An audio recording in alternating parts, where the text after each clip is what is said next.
Hey coin collectors, and welcome to DC Coin Roll International Coin Channel. And today it's going to be the Lewis and Clark Keelboat version of the Jefferson nickel from 2004. We have a couple other 2004 coins here, and we'll just kind of look through them.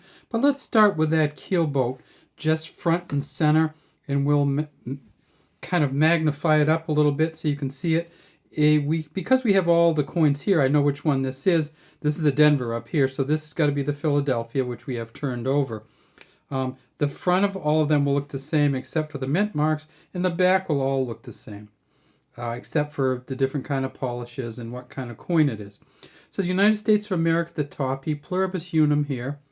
Down at the bottom it says 5 cents, and right across here it says Lewis and Clark. And in the center is an engraving of a keelboat. And that's an engraving designed by Al Maletsky. And if we look way, way over here to the right, underneath the back of the keelboat, there's an A and an M there for Al Maletsky. And then if we look along the keelboat, we see there's a U.S. flag. We see there's kind of a sheltered area here. We see that there's a sail, and it looks like the wind's blowing behind them, so that would be a good thing. And we see 1, 2, 3, 4 poles on this side. These keelboats were made so that you could push them with a pole, you could pull them with a horse, you could sail them, and that's hence the sail, or you could row them. They were a lot like rowing galleys that the Romans used.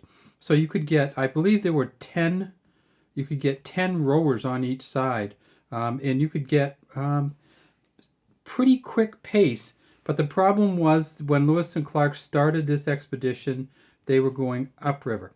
So they needed something really big, something really strong, something that could hold a lot of supplies, and something that would make them go very slow with all those, reasons that they needed the boat. But something that would make them go pretty slow with all those conditions that they needed to fulfill. So what's going on up front here? Well, that's actually Lewis and Clark right up there in the front. It's Captain Meriwether Lewis and William Clark. They're in full uniform in the bow. I don't think they probably wore full uniform that often, but it sure makes for a great coin here. So let's tip it over and we'll see, yes, indeed, it is the Philadelphia, and the Philadelphias have a P on them right there. And the P mint, the Philadelphia mint, made 366.7 million. This one right here, if it's an MS65, is probably worth about $1.50 or so.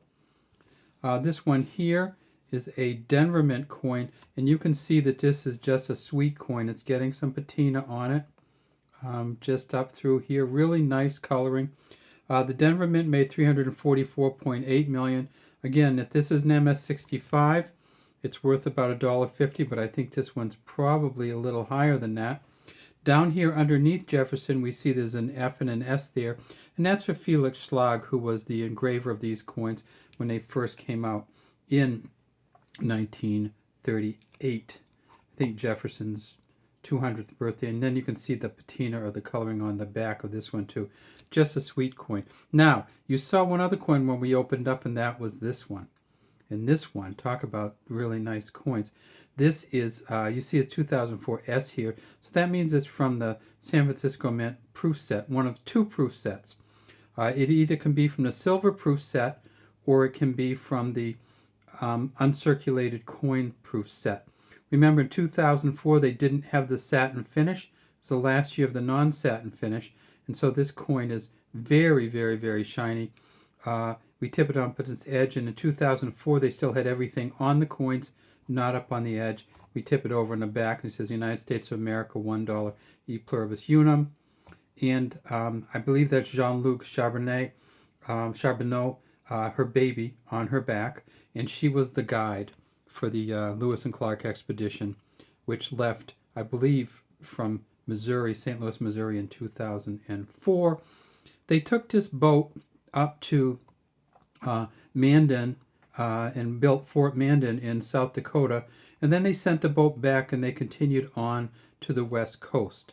So this is the second of the coins from 2004. The first was, of course, this one here, the peace piece metal coin, and this is a design from a piece metal that I believe they carried some of these along with them, and there's an Indian, a Native American cuff here on a uniform, and there's the U.S. cuff for a military officer with peace pipe and the hatchet. And this is Thomas Jefferson made these piece medals so that the Lewis and Clark could take them with them on the way, and they actually used them for treaties with tribes. Thomas Jefferson did.